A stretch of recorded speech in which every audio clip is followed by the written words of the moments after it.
Hi all, welcome back to our YouTube channel. ನಾನು ನಿಮ್ಮ ಐಶ್ವರ್ಯ ಮಹೇಶ್. ಎಲ್ಲರೂ ಹೇಗಿದ್ದೀರಾ? ನಾನು ತುಂಬಾ ಚೆನ್ನಾಗಿದ್ದೀನಿ. ಐ ಹೋಪ್ ನೀವು ಚೆನ್ನಾಗಿದ್ದೀರಾ ಅಂತ ಅನ್ಕೊಳ್ತೀನಿ. ಇವತ್ತು ತಮ್ಮನೇಲ್ ನೋಡಿರ್ತೀರಾ, ನನ್ನ ಫೇಶಿಯಲ್ ಹೇರ್ ರಿಮೂವ್ ನಾನು ಯಾವ ರೀತಿ ಮಾಡ್ತೀನಿ ಅಂತ ಇವತ್ತಿನ ವ್ಲಾಗ್ ಅಲ್ಲಿ ನಿಮ್ ಜೊತೆ ಶೇರ್ ಮಾಡ್ತಾ ಇದ್ದೀನಿ. ಅಂಡ್ ನಾನು ಪಾರ್ಲರ್ಗೆ ಹೋಗೋದು ತುಂಬಾನೇ ರೇರು. ನನ್ನ ಮನೇಲೆ ಎಲ್ಲ ಐಬ್ರೋಸ್ ಎಲ್ಲ ನಾನೇ ಮಾಡ್ಕೊಳ್ಳೋದು. ಸೊ ಅದನ್ನ ಯಾವ ರೀತಿ ಮಾಡ್ತೀನಿ ಏನು ಅಂತ ಈ ವಿಡಿಯೋದಲ್ಲಿ ಶೇರ್ ಮಾಡ್ತಾ ಇದ್ದೀನಿ. ಸೊ ಈ ವಿಡಿಯೋ ನಿಮ್ಗೆ ತುಂಬಾ ಯೂಸ್ಫುಲ್ ಆಗಿರುತ್ತೆ ಹೆಣ್ಮಕ್ಳಿಗೆ ಅಂತ ನಾನು ಅನ್ಕೊಳ್ತೀನಿ. ಸೊ ವಿಡಿಯೋ ಇಷ್ಟ ಆಗಿದ್ರೆ ಪ್ಲೀಸ್ ಲೈಕ್ ಮಾಡಿ, ಓಕೆನಾ? ಅಂಡ್ ಹೊಸದಾಗಿ ಯಾರೆಲ್ಲ ವಿಡಿಯೋ ನೋಡ್ತಾ ಇದ್ದೀರಾ, ಪ್ಲೀಸ್ ನನ್ನ ಚಾನಲ್ಗೆ ಸಬ್ಸ್ಕ್ರೈಬ್ ಮಾಡ್ಕೊಳ್ಳಿ. ನಿಶಾಂತ್ ನ ಮಲಗಿಸ್ಬಿಟ್ಟು ನಾನು ಈ ವಿಡಿಯೋನ ಸ್ಟಾರ್ಟ್ ಮಾಡ್ತಾ ಇದ್ದೀನಿ. ಮೊದಲಿಗೆ ಫೇಸ್ ನ ವಾಶ್ ಮಾಡ್ಕೊಂಡ್ ಬರ್ಬೇಕಾಗುತ್ತೆ, ನೀವೇನಾದ್ರೂ ಫೇಶಿಯಲ್ ಹೇರ್ ರಿಮೂವ್ ಮಾಡ್ತಾ ಇದ್ದೀರಾ ಅನ್ನೋದಾದ್ರೆ. ಅಂಡ್ ಫೇಶಿಯಲ್ ಹೇರ್ ರಿಮೂವ್ ಮಾಡೋದಕ್ಕೆ ನಿಮ್ಗೆ ಮಾರ್ಕೆಟ್ ಅಲ್ಲಿ ತುಂಬಾ ಪ್ರಾಡಕ್ಟ್ಸ್ ಗಳು ಸಿಗುತ್ತೆ. ಅಂಡ್ ಚೀಪ್ ಮತ್ತೆ ಎಕ್ಸ್ಪೆನ್ಸಿವ್ ಈ ರೀತಿ ಎಲ್ಲ ಸಿಗ್ತಾ ಇರುತ್ತೆ. ನಿಮ್ಗೆ ಯಾವ್ದು ಅನುಕೂಲ ಆಗುತ್ತೆ ಅದನ್ನ ನೀವು ಪರ್ಚೇಸ್ ಮಾಡಬಹುದು. ಅಂಡ್ ನಾನು ಈ ರೀತಿ ಒಂದು ಫೇಶಿಯಲ್ ರೇಸರ್ ನ ತಗೊಂಡಿದ್ದೀನಿ. ಸೊ ನೋಡ್ತಾ ಇದ್ದೀರಾ ಅಲ್ವಾ, ಈ ರೀತಿ ಇರುತ್ತೆ. ಅಂಡ್ ಇದು ಚೀಪ್, ನೀವು ಎಲ್ಲಿ ಬೇಕಾದ್ರೂ ಇದು ಸಿಗುತ್ತೆ. ಈ ಒಂದು ಪ್ರಾಡಕ್ಟ್ ಚೀಪ್ ಅಂದ್ರೆ ತುಂಬಾ ಕಡಿಮೆ ಅಂತಾನು ಏನಲ್ಲ, ಒಂದು 100 ರೂಪೀಸ್ ಒಳಗಡೆ ಸಿಗುತ್ತೆ. ಇದಂದ್ರೆ ಒಂದು 200 ರೂಪೀಸ್ ಒಳಗಡೆ ಸಿಗುತ್ತೆ. ಇನ್ನು ಕೆಲವೊಂದು 300 ಆ ರೀತಿ ಎಲ್ಲ ಸಿಗುತ್ತೆ. ನಿಮ್ಗೆ ಯಾವ್ದು ಡಿಪೆಂಡ್ ಅನ್ಸುತ್ತೆ ಅದ್ರ ಮೇಲೆ ನೀವು ಪರ್ಚೇಸ್ ಮಾಡ್ಬೋದು. ಅಂಡ್ ಮೇನ್ ಆಗಿ ಏನ್ ಬೇಕು ಅಂತ ಹೇಳಿದ್ರೆ, ಫೇಶಿಯಲ್ ಹೇರ್ ರಿಮೂವ್ ಮಾಡೋದಕ್ಕಿಂತ ಮುಂಚೆ ನೀವು ಮಾಯಿಶ್ಚರೈಸರ್ ಅಥವಾ ಅಲೋವೆರಾ ಜೆಲ್ ನಿಮ್ಗೆ ಯಾವ್ದು ಕಂಫರ್ಟ್ ಅನ್ಸುತ್ತೆ ಅದನ್ನ ನೀವು ಅಪ್ಲೈ ಮಾಡ್ಕೊಳ್ಬಹುದು. ಅಂಡ್ ರಿಮೂವ್ ಮಾಡ್ಬೇಕಾದ್ರೆ ಅದು ಎಕ್ಸ್ಟ್ರಾ ಡರ್ಟ್ ಎಲ್ಲ ಏನ್ ಬರ್ತಾ ಇರುತ್ತೆ ಅದನ್ನ ಕ್ಲೀನ್ ಮಾಡೋದಕ್ಕೆ ನೀವು ಕಾಟನ್ ಪ್ಯಾಡ್ ಅಥವಾ ಟವಲ್ಗಿಂತ ನಿಮ್ಗೆ ಕಾಟನ್ ಪ್ಯಾಡ್ ಅಥವಾ ಟಿಶ್ಯೂ ಇದ್ರೆ ಬೆಸ್ಟ್ ಅಂತ ಅನ್ಸುತ್ತೆ. ಟವಲ್ ಆದ್ರೆ ಅದು ಡರ್ಟ್ ಎಲ್ಲ ಅಲ್ಲಿಗೆ ಕಲ್ಸ್ಕೊಬಿಡುತ್ತೆ, ಕೂದಲೆಲ್ಲ ಅದು ವಾಶ್ ಮಾಡೋದಕ್ಕೆ ಒಂಥರ ಇರಿಟೇಟ್ ಆಗುತ್ತೆ. ಸೊ ಹಂಗಾಗಿ ನೀವು ಕಾಟನ್ ಪ್ಯಾಡ್ ಅಥವಾ ಟಿಶ್ಯೂ ಇದ್ರೆ ಯೂಸ್ ಅಂಡ್ ಥ್ರೋ ಅಲ್ವಾ, ಸೊ ಅದೇ ಬೆಸ್ಟ್ ಅಂತ ಅನ್ಸುತ್ತೆ. ಅಂಡ್ ಫೇಶಿಯಲ್ ಹೇರ್ ರಿಮೂವ್ ಮಾಡೋದಕ್ಕಿಂತ ಮುಂಚೆ ಕೂದಲೆಲ್ಲ ಎತ್ತು ಮೇಲ್ ಕಟ್ಕೊಬಿಡಿ. ಏನಕ್ಕೆ ಅಂತ ಹೇಳಿದ್ರೆ ನಮ್ಗೆ ಅದು ಡಿಸ್ಟರ್ಬ್ ಆಗ್ತಾ ಇರುತ್ತೆ, ಕೂದಲು ಮುಂದೆ ಬರೋದು, ನಾವೇನೋ ರಿಮೂವ್ ಮಾಡೋದಕ್ಕೆ ಹೋದಾಗ ಎಕ್ಸ್ಟ್ರಾ ಕೂದಲೆಲ್ಲ ಕಟ್ ಆಗೋದು ಆ ರೀತಿ ಎಲ್ಲ ಆಗ್ತಾ ಇರುತ್ತೆ ಅಂತ ಹೇಳಿ. ಸೊ ಕೂದಲನ್ನ ಎತ್ತು ಕಟ್ಕೊಬಿಡಿ ನೀಟಾಗಿ. ಫೇಸ್ ಅಲ್ಲಿರೋ ಹೇರ್ನ ನಾನು ವೀಕ್ಲಿ ನಾನೇನು ರಿಮೂವ್ ಮಾಡೋದಿಕ್ ಹೋಗೋದಿಲ್ಲ. ಏನಾದ್ರೂ ಇವೆಂಟ್ ಇದ್ರೆ ಅಥವಾ ಮೇನ್ ಏನಾದ್ರೂ ಫಂಕ್ಷನ್ಸ್ ಇದ್ರೆ ಅಥವಾ ಹೆವಿ ಮೇಕಪ್ ಲುಕ್ ಮಾಡ್ಕೊಳ್ತಾ ಇದ್ದೀನಿ ಅಂತ ಅಂದಾಗ ಮಾತ್ರ ನಾನು ಫೇಶಿಯಲ್ ಹೇರ್ ನ ರಿಮೂವ್ ಮಾಡ್ಕೊಳ್ತೀನಿ. ಸೊ ಈ ರೀತಿ ಒಂದು ಬ್ಯಾಂಡ್ ಇದ್ರೆ ಬೆಸ್ಟ್ ಅಂತ ಅನ್ಸುತ್ತೆ. ಸಣ್ಣ ಸಣ್ಣ ಕೂದ್ಲು ಏನಿರುತ್ತೆ ಅದೆಲ್ಲ ಬರೋದು ಕವರ್ ಆಗುತ್ತೆ. ಸೊ ಇದೆಲ್ಲ ಅದೇ ಟೈಟ್ ಮಾಡುತ್ತಲ್ವಾ ಬ್ಯಾಂಡು, ಎಕ್ಸ್ಟ್ರಾ ಈ ಬೇಬಿ ಹೇರ್ ಅಂತ ಏನಂತೀವಿ ಅದೆಲ್ಲ ಬರೋದು ಸ್ವಲ್ಪ ಕಂಟ್ರೋಲ್ ಆಗುತ್ತೆ. ಸೊ ಇದು ಬೆಸ್ಟ್ ಅಂತ ಅನ್ಕೊಳ್ತೀನಿ. ಇದಿಲ್ಲ ಅಂದ್ರೂ ಪರವಾಗಿಲ್ಲ, ಫ್ಯಾನ್ ಆಫ್ ಮಾಡ್ಬಿಟ್ಟು ನೀವು ಫೇಶಿಯಲ್ ಹೇರ್ ನ ರಿಮೂವ್ ಮಾಡ್ಕೊಳ್ಬಹುದು. ಸೊ ಫಸ್ಟ್ ಗೆ ನಾನಿಲ್ಲಿ ಅಲೋವೆರಾ ಜೆಲ್ ನ ಯೂಸ್ ಮಾಡ್ತಾ ಇದ್ದೀನಿ. ನಿಮ್ಗೆ ಯಾವ್ದು ಕಂಫರ್ಟ್ ಇರುತ್ತೆ ಅಲೋವೆರಾ ಜೆಲ್ ಅದನ್ನ ನೀವು ಯೂಸ್ ಮಾಡ್ಬೋದು. ಫೇಸ್ ವಾಶ್ ಮಾಡ್ಕೊಂಡ್ ಬಂದಿದ್ದಾಯ್ತು ನಾನು. ಅದಾದ್ಮೇಲೆ ನಾನು ಅಲೋವೆರಾ ಜೆಲ್ ನ ಅಪ್ಲೈ ಮಾಡ್ಕೊಳ್ತಾ ಇದ್ದೀನಿ. ನೀವು ಒಂದೊಂದೇ ಪಾರ್ಟ್ ಕೂಡ ಅಪ್ಲೈ ಮಾಡ್ಕೊಳ್ಬಹುದು ಅಥವಾ ಇಡೀ ಫೇಸ್ಗೆ ನೀವು ಅಲೋವೆರಾ ಜೆಲ್ ನ ಹಾಕೊಂಡು ಒಂದೇ ಸಲ ಹೇರ್ ರಿಮೂವ್ ಮಾಡ್ಕೊಳ್ಬಹುದು. ಸೊ ನೋಡ್ತಾ ಇದ್ದೀರಲ್ಲ ನಾನು ಯಾವ ರೀತಿ ಅಪ್ಲೈ ಮಾಡ್ಕೊಳ್ತಾ ಇದ್ದೀನಿ ಅಂತ ಹೇಳಿ. ಫುಲ್ ಫೇಸ್ಗೆ ನೀವು ಅಪ್ಲೈ ಮಾಡ್ಕೊಳ್ಬೇಕಾಗತ್ತೆ. ಅಂಡ್ ಕೆಲವೊಬ್ರಿಗೆ ಏನ್ ಗೊತ್ತಾ, ತುಂಬಾ ಕೂದ್ಲಿರುತ್ತೆ, ನಾವು ಏನ್ ಮಾಡೋದು, ಮೇಕಪ್ ಚೆನ್ನಾಗಿ ಸೆಟ್ ಆಗ್ತಾ ಇಲ್ಲ ಅಂಡ್ ಒಂಥರ ಪ್ಯಾಚಿಯಾಗಿ ಕಾಣಿಸ್ತಾ ಇರುತ್ತೆ ಅಂತ ಕೆಲವೊಬ್ರಿಗೆ ಡೌಟ್ ಇರುತ್ತೆ. ಎಷ್ಟೋ ಜನಕ್ಕೆ ಇದನ್ನ ನನ್ಗೂ ಗೊತ್ತಿರ್ಲಿಲ್ಲ. ನಾನು ಕೆಲವೊಬ್ರ ಹತ್ರ ತಿಳ್ಕೊಂಡಾದ್ಮೇಲೆ ನಾನು ಈ ರೀತಿ ಮಾಡೋದಕ್ಕೆ ಸಾಧ್ಯ ಆಗಿದ್ದು. ಐ ಮೀನ್ ನಂದು ಕೆಲವೊಂದು ಶೂಟ್ ಎಲ್ಲ ಇರ್ತಿತ್ತಲ್ವಾ, ಅಂತ ಟೈಮಲ್ಲಿ ನನಗೆ ಮೇಕಪ್ ಮಾಡ್ಬೇಕಾದ್ರೆ ಫೇಶಿಯಲ್ ಹೇರ್ ಇರುತ್ತಲ್ಲ ಇದನ್ನೆಲ್ಲ ರಿಮೂವ್ ಮಾಡ್ಬೇಕಾಗುತ್ತೆ ಅಂತ ಹೇಳೋರು. ಸೊ ಅದಕ್ಕೆ ನಾನು ಹೆಂಗ್ ಮಾಡೋದು, ಏನು ಪಾರ್ಲರ್ಗೆ ಹೋಗ್ಬೇಕಾ ಅಂತೆಲ್ಲ ಕೇಳೋನೆ.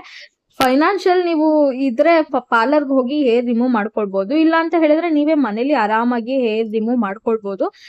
ನಿಮ್ಗೆ ಆನ್ಲೈನ್ ಅಲ್ಲೆಲ್ಲ ಸಿಗುತ್ತೆ ಅಥವಾ ಹೊರಗಡೆ ಶಾಪ್ ಅಲ್ಲೆಲ್ಲ ಸಿಗುತ್ತೆ, ನೀವು ಕೇಳಿ ಪರ್ಚೇಸ್ ಮಾಡಿ ಅಂತ ಹೇಳಿದ್ರು. ಸೊ ಹಂಗಾಗಿ ನಾನು ಒಂದ್ಸಲ ಗೂಗಲ್ ಮಾಡಿ ನೋಡ್ದೆ ಈ ರೀತಿ ಇರುತ್ತಾ ಏನು ಅಂತ.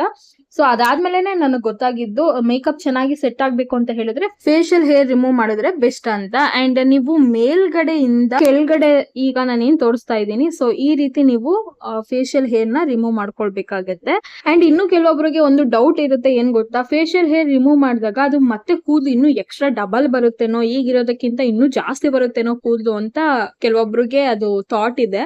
ಅದೆಲ್ಲ ಮಿತ್ತು, ನೀವ್ ಅನ್ಕೊಳ್ಳೋದಷ್ಟೇ.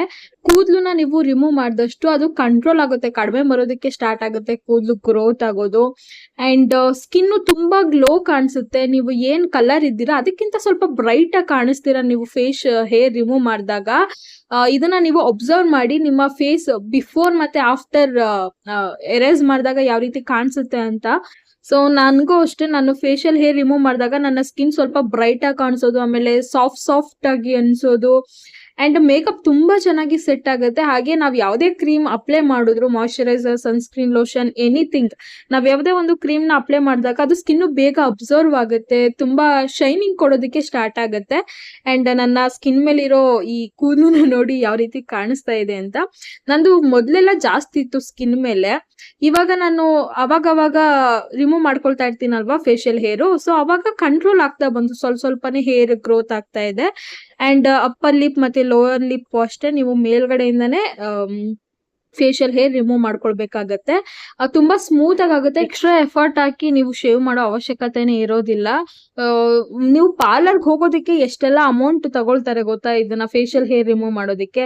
ಜಸ್ಟ್ 100 rupees ಒಳಗಡೆ ನೀವು ಇದೊಂದನ್ನ ಪರ್ಚೇಸ್ ಮಾಡಿದ್ರೆ ಮನೇಲೆ ಒಂದ್ 5 ನಿಮಿಷನೂ ಸಾಕಾಗೋದಿಲ್ಲ. 1-2 ನಿಮಿಷದಲ್ಲೇ ಬೇಗನೆ ಕ್ವಿಕ್ ಆಗಿ ನಾವು ಫೇಶಿಯಲ್ ಹೇರ್ ರಿಮೂವ್ ಮಾಡ್ಕೊಳ್ಬಹುದು. ಇನ್ನೊಂದ್ ಮೇನ್ ಥಿಂಗ್ ಏನಂತ ಹೇಳಿದ್ರೆ, ನಿಮ್ಮ ಫೇಸ್ ಅಲ್ಲಿ ಏನಾದ್ರೂ ಪಿಂಪಲ್ಸ್ ಆಗಿದ್ರೆ ಆ ಒಂದು ಏರಿಯಾದಲ್ಲಿ ನೀವು ಬ್ಲೇಡ್ ನ ಟಚ್ ಮಾಡಬೇಡಿ. ಯಾಕಂದ್ರೆ ಅದು ಟಚ್ ಆದಾಗ ಅದು ಪೀಲ್ ಆಗುತ್ತಲ್ವಾ, ಸೊ ಅದು ಅಕ್ಕಪಕ್ಕ ಎಲ್ಲ ಸ್ಪ್ರೆಡ್ ಆಗಿ ಅದು ಇನ್ನೂ ಸ್ವಲ್ಪ ಜಾಸ್ತಿ ಪಿಂಪಲ್ಸ್ ಆಗೋಗುತ್ತೆ. ಸೊ ನನಗೆ ಪಿಂಪಲ್ಸ್ ಇಲ್ಲ, ಪಿಂಪಲ್ ಮಾರ್ಕ್ ಇದೆ ಅಲ್ವಾ, ಪಿಂಪಲ್ ಮಾರ್ಕ್ ಮೇಲೆ ನೀವು ರಿಮೂವ್ ಮಾಡೋದ್ರಿಂದ ಅದರಿಂದ ಏನ್ ಪ್ರಾಬ್ಲಮ್ ಆಗೋದಿಲ್ಲ. ಪಿಂಪಲ್ ಇದ್ರೆ ಮಾತ್ರ ನೀವು ಅಲ್ಲಿ ಬ್ಲೇಡ್ ನ ಟಚ್ ಮಾಡೋದಕ್ಕೆ ಹೋಗ್ಲೇಬೇಡಿ. ಮೂಗ್ ಮೇಲೆ ಆತರ ಏನು ಹೇರ್ಸ್ ಏನು ಬರೋದಿಲ್ಲ, ಬಟ್ ಆದ್ರೂ ಇರ್ಲಿ ಅಂತ ಹೇಳಿ ನಾನು ಸಣ್ಣ ಬೇಬಿ ಹೇರ್ ಏನಿರುತ್ತೆ ಅದು ಹೋಗ್ಲಿ ಅಂತ ಹೇಳಿ ಸುಮ್ನೆ ಜಸ್ಟ್ ರಿಮೂವ್ ಮಾಡ್ಕೊಳ್ತೀನಿ ಅಷ್ಟೇ. ಅಂಡ್ ನೆಕ್ಸ್ಟ್ ಇನ್ನೊಂದು ನಾನು ಕಾಟನ್ ಪ್ಯಾಡ್ ನ ತಗೊಳ್ತಾ ಇದ್ದೀನಿ. ಈಗ ಫೋರ್ ಹೆಡ್ ಮೇಲೆ ರಿಮೂವ್ ಮಾಡ್ಕೊಳ್ತಾ ಇದ್ದೀನಿ. ನಾನು ಫ್ಯಾನ್ ಹಾಕೊಂಡು ಫೇಶಿಯಲ್ ಹೇರ್ ಮಾಡ್ತಿರೋದ್ರಿಂದ ಅದು ಬೇಗ ಡ್ರೈ ಆಗ್ತಾ ಇತ್ತು. ನಾನು ಏನು ಅಪ್ಲೈ ಮಾಡ್ಕೊಂಡಿದ್ದೆ ಅಲೋವೆರಾ ಜೆಲ್, ಸೊ ಅದು ಬೇಗ ಖಾಲಿ ಆಗ್ತಾ ಇತ್ತು, ಡ್ರೈ ಆಗ್ತಾ ಇತ್ತು ಅಂತ ಹೇಳಿ ನಾನು ಪದೇ ಅಪ್ಲೈ ಮಾಡ್ಕೊಂಡು, ನಾನು ಎಲ್ಲಿ ಅದನ್ನ ಫೇಶಿಯಲ್ ಹೇರ್ ರಿಮೂವ್ ಮಾಡ್ಬೇಕು ಆ ಜಾಗದಲ್ಲಿ ಪದೇ ಅಪ್ಲೈ ಮಾಡ್ಕೊಂಡು ನಾನು ರಿಮೂವ್ ಮಾಡ್ಕೊಳ್ತಾ ಇದ್ದೀನಿ. ನೀವು ಐಬ್ರೋಸ್ ಮಾಡಿಸ್ಕೊಳ್ಳೋದಿಕ್ಕೆ ಅಂತ ಹೋದಾಗ ಫೋರ್ ಹೆಡ್ ಮೇಲೂ ನಿಮ್ಮ ಹೇರ್ ಏನ್ ಗ್ರೋತ್ ಆಗಿರುತ್ತೆ ಅದನ್ನ ರಿಮೂವ್ ಮಾಡ್ತಾರೆ ಕೆಲವೊಬ್ರು ಪಾರ್ಲರ್ ಅಲ್ಲಿ ಏನ್ ಗೊತ್ತಾ, ಬರೀ ಐಬ್ರೋಸ್ ಮಾತ್ರ, ಅದು ಅಕ್ಕಪಕ್ಕ ಏನಿರುತ್ತೆ ಅಲ್ಲಿ ಮಾತ್ರ ಹೇರ್ ನ ರಿಮೂವ್ ಮಾಡ್ತಾರೆ. ಸೊ ನಿಮ್ಗೆ ಅಲ್ಲೇ ಡಿಫ್ರೆನ್ಸ್ ಗೊತ್ತಾಗುತ್ತೆ. ನಾವು ಹೇರ್ ಏನಾದ್ರು ರಿಮೂವ್ ಮಾಡಿದಾಗ ಸ್ಕಿನ್ ಎಷ್ಟು ಗ್ಲೋ ಕಾಣಿಸುತ್ತೆ ಅಂಡ್ ಬ್ರೈಟ್ ಆಗಿ ಕಾಣಿಸುತ್ತೆ ನಾರ್ಮಲ್ ಸ್ಕಿನ್ ಗಿಂತ ಅಂತ. ಸೈಡ್ ಅಲ್ಲೂ ಅಷ್ಟೇ ಕ್ಲೀನ್ ಆಗಿ ನೋಡ್ಕೊಂಡು ನೀವು ಕೈಯಲ್ಲಿ ಸಪೋರ್ಟ್ ತಗೊಳ್ಳಿ. ನಾನು ಯಾವ ರೀತಿ ಇಟ್ಕೊಂಡಿದೀನಿ, ಸೊ ನೀವು ಕೂಡ ಅದೇ ರೀತಿ ಕೈ ಸಪೋರ್ಟ್ ಕೊಟ್ಕೊಂಡು ನೀವು ರಿಮೂವ್ ಮಾಡ್ಕೊಳ್ಬೇಕಾಗತ್ತೆ. ಕೆಲವೊಂದ್ಸಲ ಏನಾಗ್ಬಿಡುತ್ತೆ ಅಂದ್ರೆ ಗಡಿಬಡಿಲಿ, ಅಂದ್ರೆ ಅರ್ಜೆಂಟ್ ಆಗಿ ನಾವು ಫೇಶಿಯಲ್ ಹೇರ್ ರಿಮೂವ್ ಮಾಡ್ಬೇಕಾಗತ್ತಲ್ಲ, ಆ ಟೈಮಲ್ಲಿ ಏನ್ ಮಾಡ್ಬಿಡ್ತೀವಿ, ಎಕ್ಸ್ಟ್ರಾ ಕೂದಲು ಏನಿರುತ್ತೆ, ತಲೆ ಕೂದಲು ಅದನ್ನು ಕೂಡ ಸೇರಿಸಿ ನಾವು ರಿಮೂವ್ ಮಾಡ್ಬಿಡ್ತೀವಿ. ಕೆಲವೊಂದ್ಸಲ ಗೊತ್ತೇ ಆಗೋದಿಲ್ಲ. ಸೊ ಅದಕ್ಕೆ ಸ್ವಲ್ಪ ಟೈಮ್ ತಗೊಂಡು ಪೇಶನ್ಸ್ ಇಂದ ನೀವು ಹೇರ್ ರಿಮೂವ್ ಮಾಡ್ಕೊಳ್ಳಿ, ತುಂಬಾ ಚೆನ್ನಾಗಿ ಕಾಣಿಸುತ್ತೆ. ಅಂಡ್ ಇವಾಗ ನಾನು ಐಬ್ರೋ ಕೂಡ ಸೆಟ್ ಮಾಡ್ಕೊಳ್ತೀನಿ. ನಾನು ಪಾರ್ಲರ್ಗೆ ಹೋಗೋದು ತುಂಬಾನೇ ರೇರು, ಅಪರೂಪಕ್ಕೆ ನಾನು ಪಾರ್ಲರ್ಗೆ ಹೋಗೋದು 3 ತಿಂಗಳಿಗೊಂದ್ಸಲ 4 ತಿಂಗಳಿಗೊಂದ್ಸಲ ಈ ರೀತಿ ಹೋಗ್ತೀನಿ ನಾನು ಪಾರ್ಲರ್ಗೆ. ಸೊ ನನ್ನ ಐಬ್ರೋಸ್ ಗ್ರೋತ್ ನೋಡ್ತಾ ಇದೀರಲ್ವಾ ಯಾವ ರೀತಿ ಇದೆ ಅಂತ. ಎಕ್ಸ್ಟ್ರಾ ಏನ್ ಅದು ಅಲೋವೆರಾ ಜೆಲ್ ಇತ್ತು ಅದನ್ನ ಸ್ಕಿನ್ ಮೇಲೆ ಅಪ್ಲೈ ಮಾಡ್ಕೊಳ್ತಾ ಇದ್ದೀನಿ, ಏನಕ್ಕೆ ವೇಸ್ಟ್ ಮಾಡೋದು ಅಂತ. ಅಂಡ್ ಐಬ್ರೋ ಸ್ವಲ್ಪ ನನಗೆ ಏನ್ ಹೇಳ್ತಾರೆ, ಸ್ವಲ್ಪ ಬೆಳೆದಿದೆ ಅಷ್ಟೇ ಸೈಡ್ ಅಲ್ಲಿ. ಎಕ್ಸ್ಟ್ರಾಸ್ ಏನಿದೆ ಅದನ್ನ ಮಾತ್ರ ರಿಮೂವ್ ಮಾಡ್ಕೊಳ್ತಾ ಇದ್ದೀನಿ ನಾನು. ಸೊ ಕೈ ಸಪೋರ್ಟ್ ತಗೊಂಡು ನೀವು ಪಾರ್ಲರ್ ಅಲ್ಲಿ ಏನೇ ನಿಮ್ಗೆ ಕೈಯಲ್ಲಿ ಮೇಲೆ ಎತ್ತರಿಸ್ತಾರೆ ಐಬ್ರೋಸ್ ಮಾಡ್ಬೇಕಾದ್ರೆ, ಸೊ ಅದೇ ರೀತಿ ಕೈ ಬೆರಳಲ್ಲಿ ನೀವು ಸಪೋರ್ಟ್ ತಗೊಂಡು ಐಬ್ರೋಸ್ ನ ನೀವು ಕ್ಲೀನ್ ಆಗಿ ಸೆಟ್ ಮಾಡ್ಕೊಳ್ಬಹುದು. ಅಂಡ್ ನೋಡ್ತಾ ಇದ್ದೀರಲ್ಲ ನಾನ್ ಯಾವ ರೀತಿ ಮನೇಲೆ ಐಬ್ರೋಸ್ ಮಾಡ್ಕೊಳ್ತೀನಿ ಅಂತ ಹೇಳಿ. ಇದಕ್ಕೆ ನೀವು ಪಾರ್ಲರ್ಗೆ ಹೋದ್ರೆ 50 ರೂಪಾಯಿ 60 ರೂಪಾಯಿ ತನಕ ತಗೊಳ್ತಾರೆ ಐಬ್ರೋಸ್ ಮಾಡಿಸ್ಬೇಕು ಅಂತ ಹೇಳಿದ್ರೇನೆ. ಇದನ್ನ ಜಸ್ಟ್ ನೀವು ಮನೇಲೆ ಎಷ್ಟು ಈಸಿಯಾಗಿ ಐಬ್ರೋಸ್ ಮಾಡ್ಕೊಳ್ಬಹುದು ಅಲ್ವಾ. ಅಂಡ್ ಐಬ್ರೋನ ನೀವು ಮಾಡ್ಕೊಳ್ಬೇಕಾದ್ರೆ ತುಂಬಾ ಕೇರ್ಫುಲ್ ಆಗಿ ಮಾಡ್ಕೊಳ್ಳಿ. ಆ ಕಡೆ ಈ ಕಡೆ ಗಮನ ಎಲ್ಲೂ ಹೋಗ್ಬಾರ್ದು. ಮಿರರ್ ನೋಡ್ಕೊಂಡು ಆರಾಮ್ಸೆ ನೀವು ಮಾಡ್ಕೊಳ್ಬೇಕಾಗತ್ತೆ. ಸೊ ನೋಡಿ ಡಿಫ್ರೆನ್ಸ್ ನ ನೀವೇ ಯಾವ ರೀತಿ ಕಾಣಿಸ್ತಾ ಇದೆ ಅಂತ. ಅಂಡ್ ಕೆಳಗಡೆ ಮಾತ್ರನೇ ನಾನು ಐಬ್ರೋನ ರಿಮೂವ್ ಮಾಡ್ತಾ ಇದ್ದಿದ್ದು, ಎಕ್ಸ್ಟ್ರಾಸ್ ಏನ್ ಬಂದಿದೆ ಅದನ್ನ. ಅಂಡ್ ಈಗ ಮೇಲ್ಗಡೆ ನಾನು ಅದನ್ನು ಕೂಡ ಸೆಟ್ ಮಾಡ್ಕೊಳ್ತಾ ಇದ್ದೀನಿ ಐಬ್ರೋಸ್. ನನ್ಗೆ ಐಬ್ರೋಸ್ ದಪ್ಪ ಇದ್ರೇನೆ ಇಷ್ಟ, ತುಂಬಾ ಸಣ್ಣ ಮಾಡ್ಕೊಳ್ಳೋದಕ್ಕೆ ನನ್ಗೆ ಇಷ್ಟನೇ ಆಗೋದಿಲ್ಲ. ನೀವೇ ನೋಡಿರ್ತೀರಾ ವಿಡಿಯೋಸ್ ಅಲ್ಲಿ, ಫೋಟೋದಲ್ಲೆಲ್ಲ ನನ್ನ ಐಬ್ರೋಸ್ ಆಲ್ಮೋಸ್ಟ್ ದಪ್ಪನೇ ನಾನು ಯಾವಾಗ್ಲೂ ಮಾಡ್ಕೊಳ್ಳೋದು. ಸೊ ನೋಡ್ತಾ ಇದ್ದೀರಲ್ವಾ ಯಾವ ರೀತಿ ಶೇವ್ ಮಾಡ್ಕೊಳ್ತಾ ಇದ್ದೀನಿ ಅಂತ. ಫ್ರಂಟ್ ನೀವು ಕತ್ರಿಲಾದ್ರೂ ಕಟ್ ಮಾಡ್ಕೊಳ್ಬಹುದು ಕೂದ್ಲುನ ಸಮ ಮಾಡ್ಕೊಳ್ಳೋದಿಕ್ಕೆ. ಅಥವಾ ಈ ರೀತಿ ನಾನು ನೋಡಿ ನಾನು ಕತ್ರಿ ಯೂಸೇ ಮಾಡೋದಿಲ್ಲ, ಜಸ್ಟ್ ಈ ರೇಸರ್ ಅಲ್ಲೇ ನಾನು ಏನ್ ಸಮ ಇರುತ್ತೆ ಅದನ್ನ ನೋಡ್ಕೊಂಡು ಕಟ್ ಮಾಡ್ಕೊಳ್ತೀನಿ ಅಷ್ಟೇ. ಸೊ ಡಿಫ್ರೆನ್ಸ್ ನ ನೀವೇ ನೋಡ್ತಾ ಇದ್ದೀರಲ್ವಾ, ಈ ಐಬ್ರೋಗೂ ಎಷ್ಟು ಡಿಫ್ರೆನ್ಸ್ ಇದೆ ಅಂತ. ಅಂಡ್ ಇವಾಗ ಈ ಪಕ್ಕದ ಐಬ್ರೋನು ಕೂಡ ನಾನು ಚೆನ್ನಾಗಿ ಸೆಟ್ ಮಾಡ್ಕೊಳ್ತೀನಿ, ಅದಾದ್ಮೇಲೆ ಸಿಗ್ತೀನಿ. ಓಕೆನಾ? ಪ್ರತಿ ತಿಂಗಳು ನೀವು ಪಾರ್ಲರ್ಗೆ 50 ರೂಪಾಯಿ ಕೊಟ್ಟೆ ಕೊಡ್ತೀರಾ ಅಲ್ವಾ? ಸೊ ಅದೇ 50 ರೂಪಾಯಿನ ನೀವು ಸೇವ್ ಮಾಡ್ಕೊಳ್ತಾ ಬಂದ್ರೆ ಪ್ರತಿ ತಿಂಗಳು ಅಂತ ಹೇಳಿದ್ರೆ 12 ತಿಂಗಳಲ್ಲಿ ನೀವು ಎಷ್ಟು ರೂಪಾಯಿ ಸೇವ್ ಮಾಡ್ಬೋದು, ಹೌದಲ್ವಾ? ಸೊ ನೀವು ಒಂದು ಸಲ ಇನ್ವೆಸ್ಟ್ ಮಾಡ್ಬೋದು. ಫೇಶಿಯಲ್ ಎರೇಸರ್ ಏನ್ ನಿಮ್ಗೆ ಸಿಗುತ್ತೆ, ಇದು ನಿಮ್ಗೆ ಒಂದು 200 ರುಪೀಸ್ 150 ಒಳಗಡೆನೆ ನಿಮ್ಗೆ ಫೇಶಿಯಲ್ ಎರೇಸರ್ ಬ್ಲೇಡ್ ಸಿಗ್ಬಹುದು. ಇದರಲ್ಲಿ ನಿಮ್ಗೆ 3 ಯೂನಿಟ್ಸ್ ಇರುತ್ತೆ, 3 ಇರುತ್ತಲ್ವಾ ಪ್ಯಾಕ್ ಅಲ್ಲಿ. ಸೊ ನೀವು ಆರಾಮ್ಸೆ ಪ್ರತಿ ತಿಂಗಳು ನೀವು ಒಂದು ಸಲ ಯೂಸ್ ಮಾಡಿರೋದನ್ನ ನೀವು 3 ಇಂದ 4 ಸಲ ಯೂಸ್ ಮಾಡಿರೋ ಬ್ಲೇಡ್ ನ ಯೂಸ್ ಮಾಡ್ಬೋದು. ಅಂಡ್ ಇನ್ನು 2 ಬ್ಲೇಡ್ ಎಕ್ಸ್ಟ್ರಾ ಏನಿರುತ್ತೆ ಅದನ್ನ ನೆಕ್ಸ್ಟ್ ನೀವು ಯಾವಾಗಾದ್ರೂ ಯೂಸ್ ಮಾಡ್ಕೊಳ್ಬಹುದು. ಸೊ ನಿಮಗೆ ಮನಿ ಸೇವ್ ಆಗುತ್ತಲ್ವಾ, ಅಂಡ್ ಪಾರ್ಲರ್ ಹೋಗೋ ಅವಶ್ಯಕತೆನೂ ತಪ್ಪುತ್ತೆ, ಅಂಡ್ ಮನಿ ಕೂಡ ಸೇವ್ ಆಗುತ್ತೆ. ಸೊ ಥಿಂಕ್ ಮಾಡಿ. ಓಕೆನಾ? ನೋಡಿದ್ರಲ್ಲ, ನಾನು ಮನೇಲೆ ಫೇಶಿಯಲ್ ಹೇರ್ ನ ಯಾವ ರೀತಿ ರಿಮೂವ್ ಮಾಡ್ತೀನಿ ಅಂಡ್ ಐಬ್ರೋಸ್ ಕೂಡ ಯಾವ ರೀತಿ ಮಾಡ್ಕೊಳ್ತೀನಿ, ಪಾರ್ಲರ್ಗೆ ಹೋಗೋ ಅವಶ್ಯಕತೆನೇ ಇರೋದಿಲ್ಲ. ಫೈನಲಿ ನನ್ನ ಫೇಸ್ ಎಷ್ಟು ಸಾಫ್ಟ್ ಆಗಿತ್ತು ಅಂತ ಹೇಳಿದ್ರೆ ಅದನ್ನ ಮುಟ್ಟೋದಕ್ಕೆ ನಂಗೆ ತುಂಬಾ ಇಷ್ಟ ಆಗುತ್ತೆ ನನ್ನ ಫೇಶಿಯಲ್ ಹೇರ್ ರಿಮೂವ್ ಮಾಡಿದಾಗ. ಅಂಡ್ ಇವಾಗ ನಾನು ಫೇಸ್ ವಾಶ್ ಮಾಡ್ಕೊಂಡ್ ಬರ್ತೀನಿ. ಫೇಸ್ ವಾಶ್ ಮಾಡ್ಕೊಂಡ್ ಬಂದಾಗ ಇರುತ್ತಲ್ಲ ಆ ಫೀಲು, ಅದು ನೆಕ್ಸ್ಟ್ ಲೆವೆಲ್ ಅಂತಾನೆ ಹೇಳ್ಬೋದು. ನೀವ್ ಯಾರಾದ್ರೂ ಫೇಶಿಯಲ್ ಹೇರ್ ರಿಮೂವ್ ಮಾಡಿದಾಗ ಅದು ಫೀಲ್ ಗೊತ್ತಾಗುತ್ತೆ ನಿಮ್ಗೆ. ಸ್ಕಿನ್ ಎಷ್ಟು ಸಾಫ್ಟ್ ಆಗಿ ಅಂಡ್ ಗ್ಲೋ ಕಾಣಿಸುತ್ತೆ. ಅಂಡ್ ತುಂಬಾ ಅದೊಂಥರ ಈ ಬೇಬಿನ ಮುಟ್ಟಾಗ ಯಾವ ರೀತಿ ಫೀಲ್ ಆಗುತ್ತೆ ನಿಮ್ಗೆ, ಅವ್ರ ಸ್ಕಿನ್ ಸಾಫ್ಟ್ ಅನ್ಸುತ್ತೆ, ಅದೇ ರೀತಿನೇ ಸ್ಕಿನ್ ಫೀಲ್ ಆಗ್ತಾ ಇರುತ್ತೆ ನಿಮ್ಗೆ ಅದನ್ನ ಮುಟ್ಟಾಗೆಲ್ಲ. ಸೊ ನೋಡಿ, ಸ್ಕಿನ್ ಗ್ಲೋ ಕೂಡ ಕಾಣಿಸ್ತಾ ಇದೆ. ಅಂಡ್ ಫಸ್ಟ್ ಗಿಂತ ಅಂದ್ರೆ ಫೇಶಿಯಲ್ ಹೇರ್ ರಿಮೂವ್ ಮಾಡೋದಕ್ಕಿಂತ ಮುಂಚೆ ಅದಕ್ಕಿಂತ ಅಂಡ್ ಫೇಶಿಯಲ್ ಹೇರ್ ರಿಮೂವ್ ಮಾಡಿದ್ಮೇಲೆ ನಿಮ್ಮ ಸ್ಕಿನ್ ಯಾವ ರೀತಿ ಕಾಣಿಸುತ್ತೆ ಅದು ತುಂಬಾ ಡಿಫ್ರೆಂಟ್ ಆಗಿ ಕಾಣಿಸುತ್ತೆ ಅಂತಾನೆ ಹೇಳ್ಬೋದು.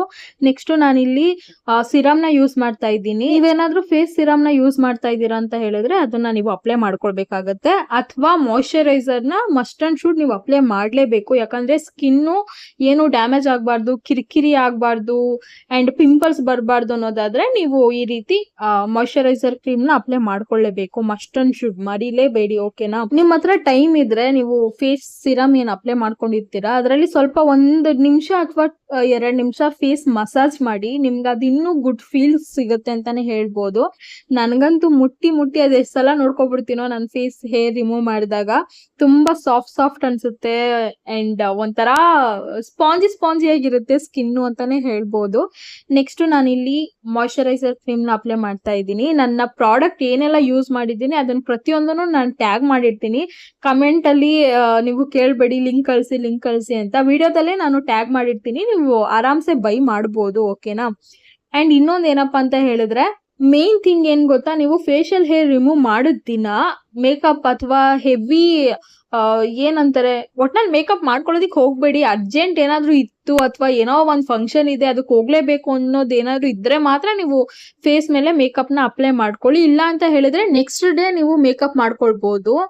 ಐ ಮೀನ್ ನಿಮ್ಗೆ ನಾಳೆ ಏನೋ ಒಂದು ಫಂಕ್ಷನ್ ಇದೆ, ಮದುವೆ, ರಿಸೆಪ್ಷನ್, ಏನೋ ಒಂದು ಫಂಕ್ಷನ್ ಇದೆ ಅನ್ನೋದಾದ್ರೆ ನಿನ್ನೆ ನೈಟೇ ಅಂದ್ರೆ ಇವತ್ತೊಂದ್ ದಿನಾನೇ ನೀವು ಫೇಶಿಯಲ್ ಹೇರ್ ರಿಮೂವ್ ಮಾಡ್ಬಿಟ್ಟು ನಾಳೆ ಬೆಳಿಗ್ಗೆ ನೀವು ಮೇಕಪ್ ಮಾಡ್ಕೊಂಡ್ರೆ ಅದು ಚೆನ್ನಾಗಿ ಸೆಟ್ ಆಗುತ್ತೆ ಅಂಡ್ ಚೆನ್ನಾಗೂ ಕಾಣಿಸ್ತೀರಾ. ಸೊ ನೀವು ಫೇಶಿಯಲ್ ಹೇರ್ ರಿಮೂವ್ ಮಾಡಿದ ದಿನನೇ ನೀವು ಮೇಕಪ್ ಮಾಡ್ಕೊಳ್ತೀನಿ ಅಂತ ಹೇಳಿದ್ರೆ ಸ್ವಲ್ಪ ಸ್ಕಿನ್ ಕಿರಿಕಿರಿ ಆಗೋದು, ಪಿಂಪಲ್ಸ್ ಬರೋದು ಆ ರೀತಿ ಕೆಲವೊಬ್ರಿಗೆ ಆಗತ್ತೆ, ಕೆಲವೊಬ್ರಿಗೆ ನಾರ್ಮಲ್ ಅಂತ ಅನ್ಸುತ್ತೆ. ಸೊ ಯಾವ್ದಕ್ಕೂ ನಾನ್ ಹೇಳೋ ರೀತಿನ ನೀವು ಫಾಲೋ ಮಾಡಿ. ನಾಳೆ ಫಂಕ್ಷನ್ ಇದೆ ಅನ್ನೋವಾಗ ನೀವು ನಿನ್ನೆ ನೈಟ್ ಅಂದ್ರೆ ಇವತ್ತೊಂದ್ ದಿನಾನೇ ನೀವು ಫೇಶಿಯಲ್ ಹೇರ್ ರಿಮೂವ್ ಮಾಡ್ಕೊಳ್ಳಿ, ಅದ್ರ ನೆಕ್ಸ್ಟ್ ನೀವು ಮೇಕಪ್ ಮಾಡ್ಕೊಳ್ಳಿ. ಓಕೆನಾ? ನೋಡ್ತಾ ಇದ್ದೀರಲ್ವಾ, ನನ್ನ ಸ್ಕಿನ್ಗೆ ನಾನು ಯಾವುದೇ ರೀತಿ ಮೇಕಪ್ ಮಾಡಿಲ್ಲ, ಆದ್ರೂ ನನ್ನ ಸ್ಕಿನ್ ಗ್ಲೋ ಕಾಣಿಸ್ತಿದೆ ಅಂಡ್ ಸ್ವಲ್ಪ ಬ್ರೈಟ್ ಆಗಿ ಕಾಣಿಸ್ತಿದೆ ಅಂತಾನೆ ಹೇಳ್ಬೋದು. ಈ ವಿಡಿಯೋ ಪ್ರತಿಯೊಬ್ಬರಿಗೂ ಇಷ್ಟ ಆಗಿರುತ್ತೆ ಅಂಡ್ ಕೆಲವೊಬ್ಬರಿಗೆ ಯೂಸ್ಫುಲ್ ಆಗಿರುತ್ತೆ ಅಂತ ನಾನು ಅನ್ಕೊಳ್ತೀನಿ. ಈ ವಿಡಿಯೋನ ಮಿಸ್ ಮಾಡದೆ ಕೊನೆವರೆಗೂ ನೋಡಿದಕ್ಕೆ thank you so much everyone. And ಹೊಸದಾಗಿ ವಿಡಿಯೋ ಯಾರೆಲ್ಲ ನೋಡ್ತಾ ಇದ್ದೀರೋ ಪ್ಲೀಸ್ ನನ್ನ ಚಾನಲ್ಗೆ ಸಬ್ಸ್ಕ್ರೈಬ್ ಮಾಡ್ಕೊಳ್ಳಿ. ಮತ್ತೆ ಇದನ್ನೇ ಹೇಳ್ತಾ ಇದ್ದೀನಿ ಅಂತ ಬೇಜಾರು ಮಾಡ್ಕೊಳ್ಬೇಡಿ. ಅಂಡ್ ನೆಕ್ಸ್ಟ್ ನಿಮ್ಗೆ ಯಾವ ವ್ಲಾಗ್ ಬೇಕು ಅಂತಾನೂ ನನಗೆ ಕಮೆಂಟ್ ಮಾಡಿ. ಮತ್ತೆ ಸಿಗುವ. Love you all. ಬಾಯ್.